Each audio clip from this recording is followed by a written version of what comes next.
రంగారెడ్డి జిల్లా తాండూరు పట్టణంలో రైతు రుణమాఫీ చేయాలంటూ తెలంగాణ బ్యాంక్ ఎదుట కాంగ్రెస్ నాయకులు రైతులు 2 గంటల పాటు భారీ ధర్నా చేపట్టారు. వాహనాలు ఎక్కడికక్కడి నిలిచిపోవడంతో ట్రాఫిక్ స్తంభించింది. కార్యక్రమంలో మున్సిపల్ మాజీ చైర్మన్ లక్ష్మారెడ్డి మాట్లాడుతూ ప్రభుత్వం తక్షణమే రుణమాఫీ చేయాలన్నారు. ఎంఆర్ఓ వచ్చి 15 రోజులలో సమస్య తీర్చే ప్రయత్నం చేస్తామని హామీ ఇవ్వడంతో ధర్నా విరమించారు. కార్యక్రమంలో టౌన్ ప్రెసిడెంట్ శ్రీనివాసాచారి, మైనార్టీ నాయకుడు అప్పుతో పాటు రమేష్ మహారాజ్ పాల్గొన్నారు.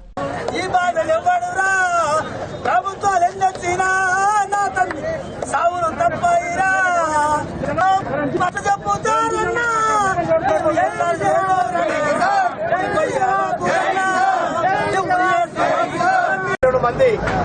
మందికి రావడం లేదు. ఎల్బీఎస్ బ్యాంక్ నుంచి రావడం లేదు. 132 మంది తాండూరు మండలం నుంచి రాలేదు. పెద్దేమూరు మండలం నుంచి తెలంగాణ గ్రామీణ బ్యాంక్ నుంచి 1600 మంది రైతులకు రావలేదు.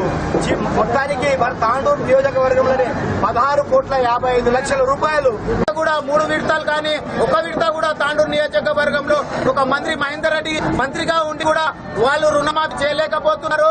మీరు ఆలోచించండి. ఈ తెలంగాణ ప్రభుత్వము పేపర్లకు పత్రమై పేపర్లలో ఈ విధంగా రుణమాఫీ చేస్తున్నా ఒక ఫోటోలో స్టేట్మెంట్లు ఇచ్చి ప్రజలను సంతోషం చేస్తుంది. కానీ చేతకాని ప్రభుత్వం ఇది.